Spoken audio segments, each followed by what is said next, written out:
ఏందయ్యా కలెక్టరు, మాకు అవతల పనులున్నాయి, రమ్మన్నారు వచ్చినాం. ఏడయ్యా ఇంద్రసేనారెడ్డి? లేండ్రా.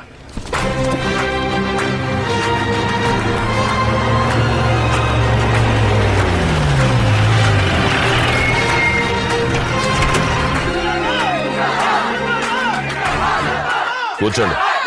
వాడిని చూసి మనం లేచినాం అనుకుంటాం.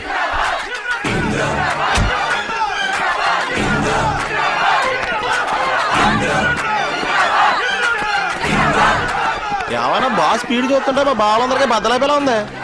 నమస్కారం కలెక్టర్ గారు.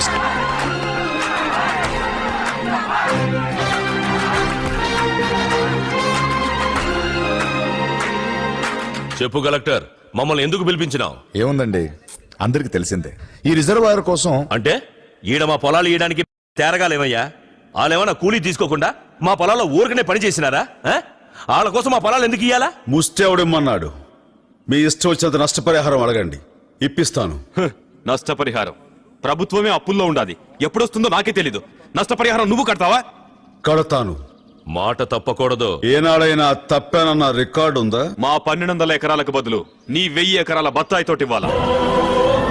అది ఎట్లా కుదురుతుంది? మీది బంజరు భూమి, మా ఇంద్రాలది సాగు భూమి. అవునండి, ఇది అన్యాయం కదా.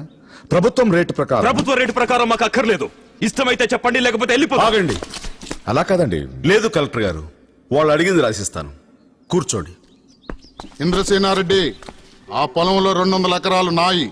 నేను కూడా సంతకం పెట్టాలంటే నీ తోటలతో పాటు తరతరాలుగా ఉంటున్న మీ ఇల్లు నాకు రాసి.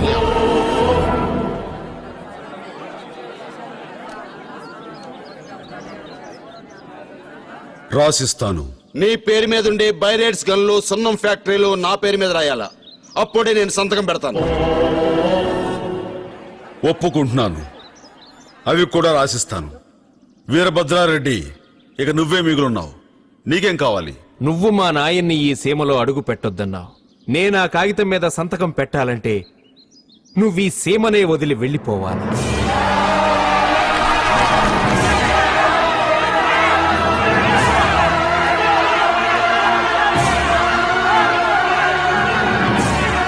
దయచేసి అందరూ కూర్చోండి, కూర్చోండి. మాకు నీళ్లు లేకపోయినా పర్వాలేదు ఇంద్రన్నా, మీరు మాత్రం సీమ నిడిచిపెట్టి వెళ్ళొద్దన్నా. నీకు సంబంధించిన ఆస్తితలు వదులుకున్నావన్నా, కానీ నువ్వు మా ఆస్తివి. నువ్వు ఒప్పుకోవడానికి వీల్లేదు. వాళ్ళ మాట విని వెళ్ళిపోవడానికి వీల్లేదు. ఏమంటున్నారా? నా మీద మీకేమాత్రం గౌరవం ఉన్నా దయచేసి కూర్చోండి. కలెక్టర్ గారు, నేను ఈ సీమను వదిలి వెళ్ళిపోతాను. అయితే అది రిజర్వాయర్ నిర్మాణం జరిగిన తర్వాతే. సంతకాలు పెట్టించండి. ఆగన్నయ్య, కలెక్టర్ గారు, ఈ రాష్ట్రంలో ఆడపిల్లలకు ఆస్తి హక్కు లేదా? ఉందమ్మా. ఎందుకు లేదమ్మా?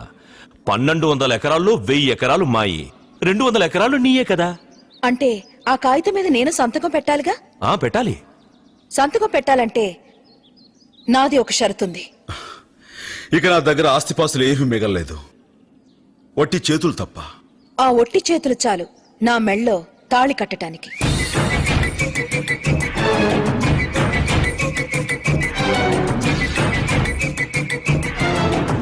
వద్దు వద్దు ఇంద్రసేన, ఇదేదో కుట్రలా ఉండదు.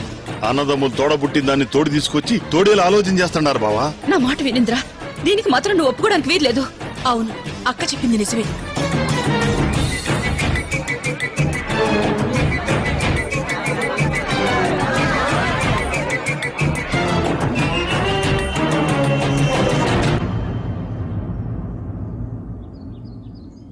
ఇందాకిచ్చిన మాట ప్రకారం రిజర్వాయర్ పూర్తయిన తర్వాత ఆమెను పెళ్లి చేసుకుని ఈ సీమ నుంచి వెళ్ళిపోతాను. ఆహా, అది మొగోడితనం అంటే. అందుకో దస్తావేజులు, చెక్కుతాం సంతకాలు.